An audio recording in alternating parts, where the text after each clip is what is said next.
Not a novelist, not a detective in fiction, but a man who changed how guilt, evidence, and certainty were handled in the real world. As the Gomez attire continues, because this is the bottleneck that most people miss. All of the Sherlock skills we're talking about, observation, pattern recognition, deduction, they depend on one thing. That's your ability to hold information accurately in here. If memory decays, reasoning collapses. That's why I built MindForge, this 30-day training program focused on encoding, retaining, and retrieving information deliberately. No tricks, not motivation, just real solid infrastructure. If you want these skills to stick, that's where you start. omniscient-insights.com/MindForge or here. In the first episode of this series, we met the man who taught Sherlock Holmes how to see. Joseph Bell gave us disciplined observation, careful description, the refusal to guess too early. But observation alone doesn't close cases. At some point, noticing patterns has to turn into proof.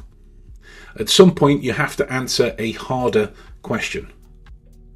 How do I demonstrate this, not just to myself, but to others? And that's where the second real Sherlock enters the picture. Not a novelist, not a detective in fiction, but a man who changed how guilt, evidence, and certainty were handled in the real world. His name was Dr. Henry Littlejohn. Before Henry Littlejohn, courts often relied on opinion, witness testimony, character judgments, circumstantial narratives, but Littlejohn helped introduce something radically disruptive. The idea that science could speak louder than any story. He was one of the first people to bring things like time of death estimation and early ballistic reasoning into court, not as theory, but as evidence. He didn't work in isolation. He actually worked alongside Joseph Bell. One man refined observation, and the other translated it into forensic certainty. Together they formed the real-world pairing that later becomes Holmes and Watson. Not genius and sidekick, more deduction and proof. Henry Littlejohn was a forensic scientist, a police surgeon, and public health official working in Edinburgh during the late 19th century. And that title matters. A police surgeon wasn't just treating injuries. He was responsible for interpreting bodies as a source of information. In an era before modern forensic labs, that meant examining wounds and cause of death, estimating when death occurred, identifying poisons and substances, and translating medical findings into courtroom language. Littlejohn lived at the intersection of three worlds: medicine, law enforcement, and the legal system. And that intersection is where things get kind of dangerous. Because evidence has to survive scrutiny, not just intuition. Littlejohn wasn't interested in what felt convincing. He was interested in what could withstand challenge. Henry Littlejohn was a close colleague and collaborator of Joseph Bell.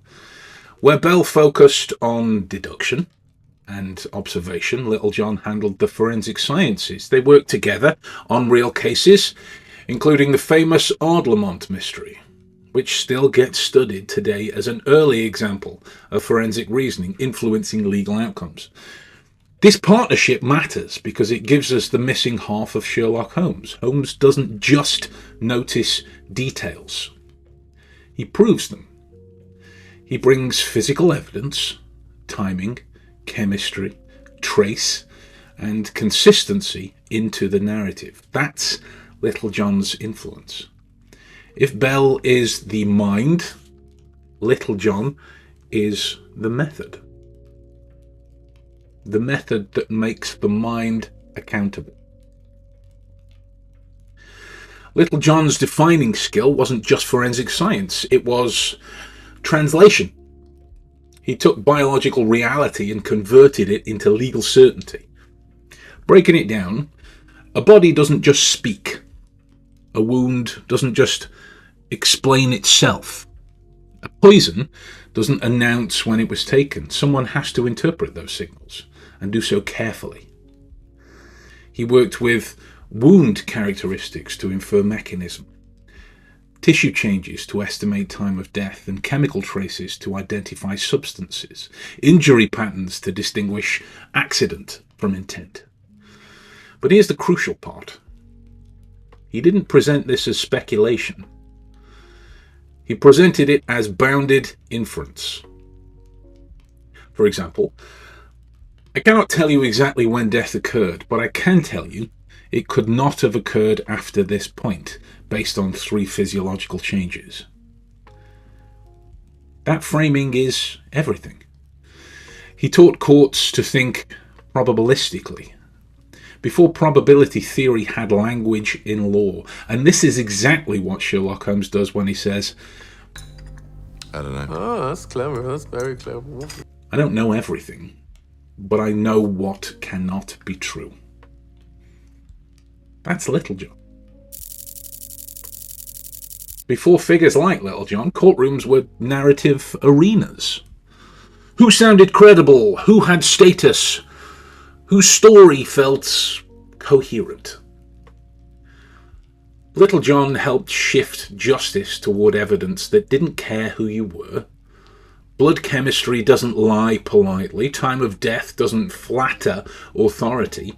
Ballistic consistency doesn't respect reputation. And this changes everything. Because it meant investigators and doctors and courts had to accept uncertainty and still make decisions responsibly. And that mindset becomes core to Holmes. Evidence before ego. Proof before persuasion. So what does Henry Littlejohn teach us today? 3 things that are deeply uncomfortable, but also deeply necessary. Lesson 1 being that observation is not enough. You can notice everything and still fail if you can't demonstrate relevance. In interviews or assessments or investigations, you must be able to say, this matters because of X, Y, and Z. Not just, I have a feeling, or this is what my gut tells me. Littlejohn forces justification. Lesson 2 would be to speak in constraints and not certainties. Professionals don't overclaim. They say, within this window, or based on these variables, or we can rule out. That language isn't weakness. It is intellectual honesty. And lesson 3, to separate truth from persuasion. Littlejohn understood that persuasion is seductive, but evidence survives cross-examination. If your conclusion only works when you're in the room explaining it, it's fragile. If it stands on its own, it's solid. That distinction still defines competent work today. One of his most striking achievements was identifying opium poisoning in a murder case, decades before anything resembling modern forensic science even existed. At a time when many deaths were written off as natural causes, he demonstrated that chemistry could expose intent. That's not just impressive, that's courageous when you think about it. Because once you raise the standard of proof, you can't lower it again. If Joseph Bell taught Sherlock Holmes how to see, Henry Littlejohn taught him how to prove. Together they remind us of something critical. Real intelligence isn't dramatic. It's accountable. It doesn't shout conclusions. It survives challenge.